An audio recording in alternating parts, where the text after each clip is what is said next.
As you can see today, it's currently 95 degrees and plenty of sun, so solar is giving out 11 kilowatts.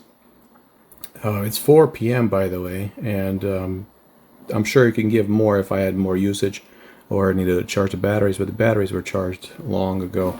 So a lot of clipping again today, no matter what I do. I mean, all the ACs are really low around the house. The kids want to put snowsuits on, and the wife, so but yeah, everything is doing well.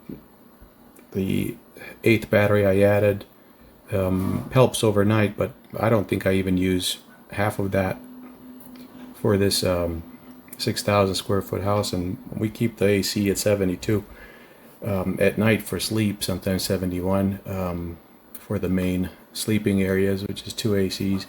They're the HVACs. One is 4 ton, the other one is 2.5 ton. And then the 5 ton just helps out for the main area.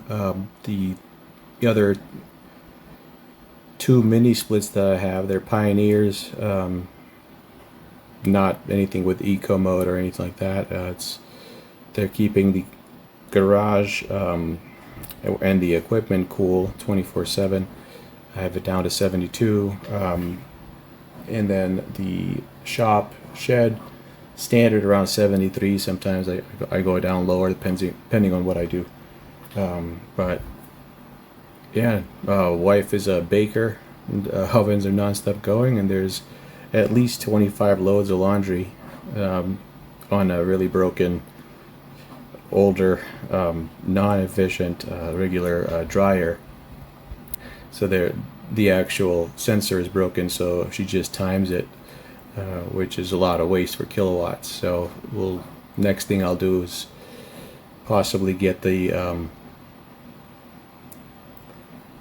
like the higher efficiency version of that.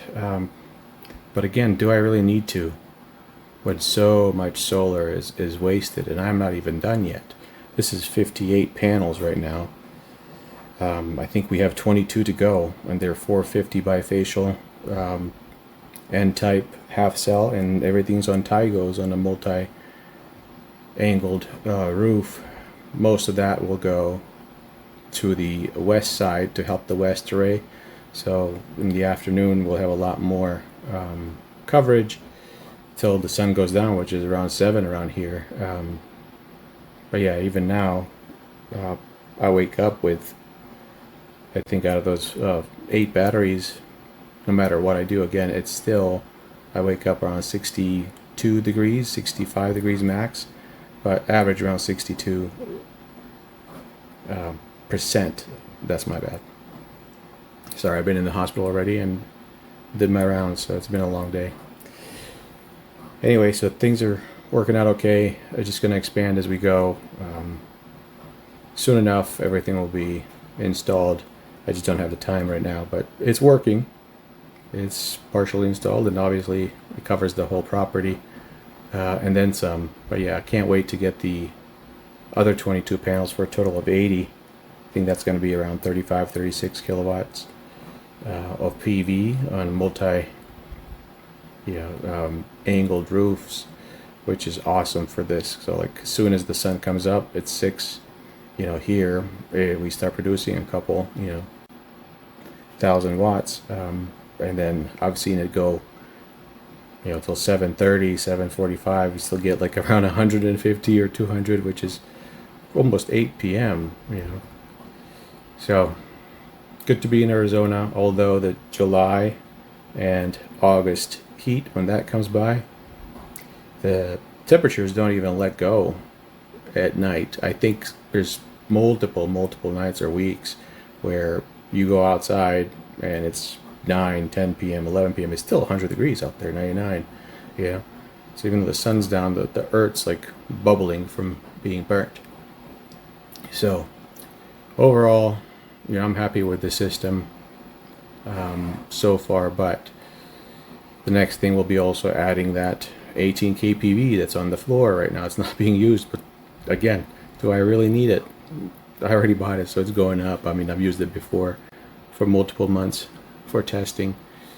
So it should be as a total the two FlexBOSS21s, the 18 kPV GridBOSS.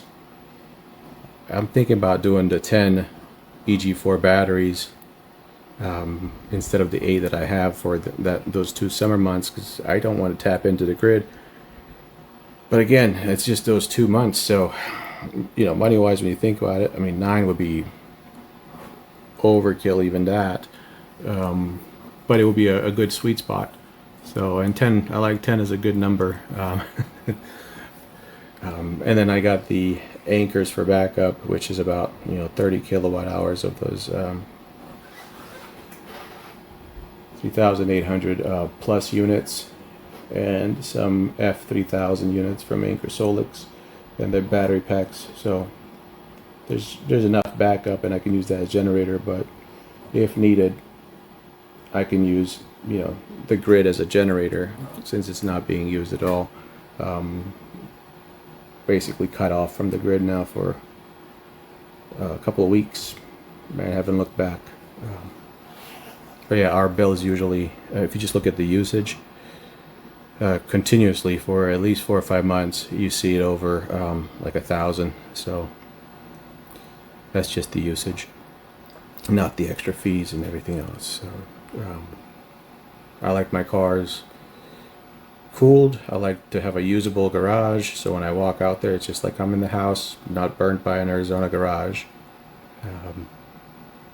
Lots of space and lots of projects in there.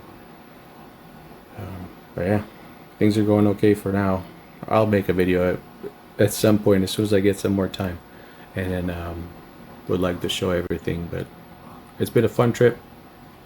Never thought I could get to this level, but put in a year of OCD studying and testing and learning and asking questions, and then researching those questions if they're correct or not.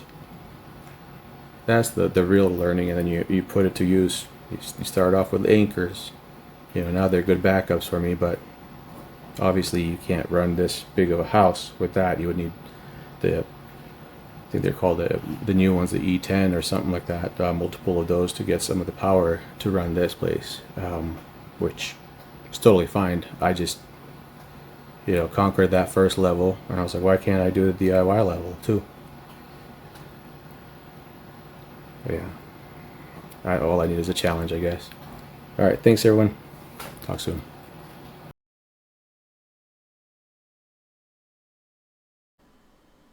Alright guys, coming to the end of the day, the solar day at least.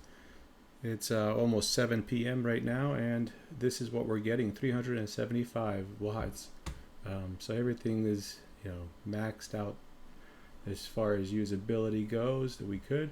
Got 150 4 kilowatt hours today, seems like. And then this is the end of the day clipping I wanted to show you. I think the first time I showed you the other version, I didn't pick the master, so I didn't show the full PV. So here you can tell, at around 12 o'clock we're at 21, and starting off 6 a.m.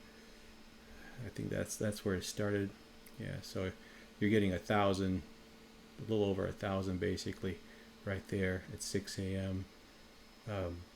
And then it just keeps going, right? So really quick to wake things up. So a lot of irradiance in Arizona, and here you are. So 17, 18 by 10 a.m. That's not bad. I mean, and then 19 by 10:30, 20s before 11, and I think right around here somewhere I saw, yeah, there it is, 21. So around 12, we're doing 21 kilowatt of PV, and then it goes, right? So it goes for a good hour and it starts dropping. This is where all that PV is lost, right? So that's the dip here. That's probably when I came back home from rounds and I turned on a lot of more things because I knew there was clipping. Now, when I talk about things, I'm talking like ACs from 72 to 70, just to utilize it to see what it can do. So, and here, as the loads ramp up, you can tell when the ovens come on, right? Yeah. So yeah, everything looks like it's pretty much covered. And here we go into the batteries now. So batteries 96%. Again, I'm just running the whole place. I'm not caring at this point. I was really worried in the beginning, even last night, and then I realized like I'm still waking up with so much battery out of those 8 overnight. So at least for now. So we'll see how this goes in the next couple of weeks. We'll add 1 battery at a time. I need to expand the bus bar as well because I'm out of ports. Even though it has 12 usable, it's pretty much all taken up, and I just need to expand to one more 1000 Blue Sea bus bar, 1000 amps.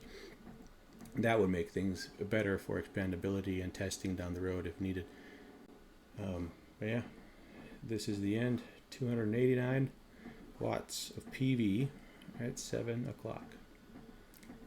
All right, 154 kilowatts with a ton of clipping. Not bad.